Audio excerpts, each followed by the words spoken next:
Zakia Mouyoua, je suis le président du Parlement d'Afa de Beni et la coordination du Grand Nord Kivu.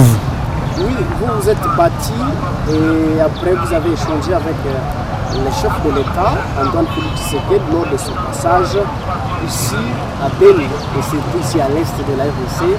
On peut savoir ce que vous avez promis lors de ce passage ici. Le président de la République, comme c'est bien son rôle, de veiller sur la population, il a promis à nous qui avons donné notre souhait de lutter pourvu que nos droits reviennent à la normale. Il a promis d'abord la paix et la sécurité. Il a dit qu'il était en train de faire de son mieux, dans son vouloir et dans sa volonté, à ce que le pays aille bien et surtout notre région de l'Est, ici à Beni, ville et Beni territoire et par-ci par-là dans le Grand Nord, pourvu que les choses puissent changer.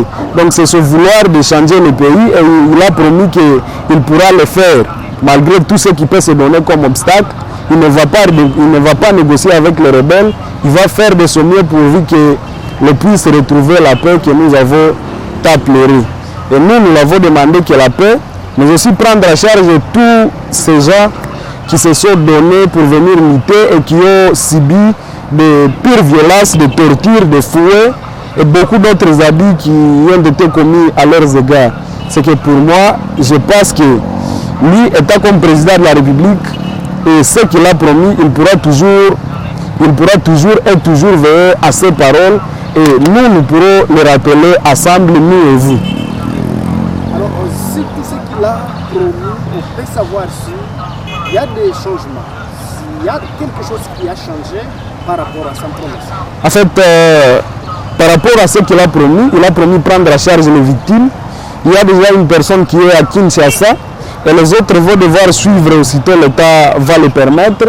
Mais aussi, il y a ceux qui n'ont pas de blessures, qui sont purement graves, donc qui seront soignés communément ici à Beni. Il a promis de le prendre en charge, même étant loin, il pourra envoyer tout le nécessaire pourvu que ces gens soient à bonne santé. Donc pour lui, il a promis et nous pensons qu'il pourra le réaliser comme il a eu le courage de le promettre. Monsieur, quand vous voyez Beni, quand vous voyez les mamans, quand vous voyez tes collègues, les enfants sont maltraités, sont tués, qu'est-ce qui te passe sur cette situation? En fait, personne ne saurait ressentir ce que je sens quand je le vois, puisque je suis de Beni. Depuis le massacre est arrivé, le massacre m'a rencontré à Beni. Je connais bien la ville de Beni. J'ai plusieurs fois vu des victimes d'une manière ou d'une autre de ce massacre et j'ai moi-même été victime. Ça me fait tellement mal à telle scène que c'est pourquoi même j'ai choisi cette lutte. Je ne veux pas avoir de l'argent pour les avoir, mais je veux à ce que ma vie puisse changer et puisse être la solution à la souffrance des autres personnes. Donc c'est ça ma lutte. Quand tu seras grand, quand tu finiras tes études, au juste tu as quelle vision par rapport à tout ce qui s'est passé sur l'Est? En fait, ma vision principale, c'est de changer la pire situation qui se vit, pas seulement à l'Est, mais dans toutes les zones où l'insécurité ennuie des populations, où les gens sont souffrants et victimes d'une manière ou d'une autre à cause des politiques de pire forme de certaines personnes. Donc je voudrais à ce que tout ça change. Depuis mon très jeune âge, je voulais être médecin pour soigner des maladies qui avaient déjà endeuillé le monde, pourvu que les gens aillent bien. Mais je suis en train de voir que ça serait mieux que je m'oriente soit dans l'armée pour combattre cette fois de près à près avec ces gens qui endeuillent la population. Ou si je ne fais pas l'armée, je dois faire la politique pour changer toutes les pires formes de politique qui existent dans le pays et ramener les moyens d'accompagner ceux qui ont le vouloir de changer ce pays à le faire. Donc le vouloir est que les choses puissent changer et que les puissent vivre dans la réalité qui doit être, que les droits humains soient une réalité sensible et tangible. Avez-vous un message particulier adressé au monde entier, adressé au peuple congolais qui vous suivent sur Léon Show? j'appelle la population mondiale, j'appelle les Africains, j'appelle les Européens, les Américains, partout au monde, à prendre la situation des autres comme état celle qui les concerne eux aussi. Puisque aujourd'hui c'est moi, demain ça sera vous.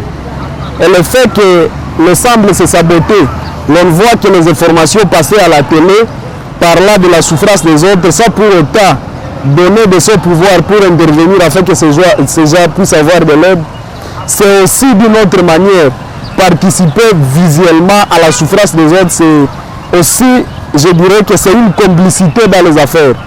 Il faudrait que tout le monde s'implique, que l'on puisse faire de notre mieux, que chacun apporte par ce plus petit moyen ou par ce grand moyen la possibilité d'aider les autres. Que aider les autres ne soit pas quelque chose sur lequel on doit d'abord nous rappeler, mais que cela puisse vivre dans nous, que nous soyons des humanitaires dans le bon sens, pas seulement être là pour regarder la souffrance des autres et à parler, mais faire des actions pour aider la communauté. Et généralement, je voudrais dire que Beni a besoin de votre aide. Nous, les enfants, nous avons particulièrement besoin de votre aide. Vous avez entendu parler de la souffrance, de kidnapping, des esclavages sexuels, de quoi? C'est Beni, qu'on ne vous mente pas que c'est une histoire fondée, c'est une histoire très vraie qui est sur terrain et qui demanderait à ce que vous, peut-être, vous puissiez venir. On ne sait pas quel sera le changement, je ne serai peut-être pas la solution pour ce pays, mais ensemble, nous allons constituer ce qui va changer le pays. Je crois que c'est tout. Merci beaucoup.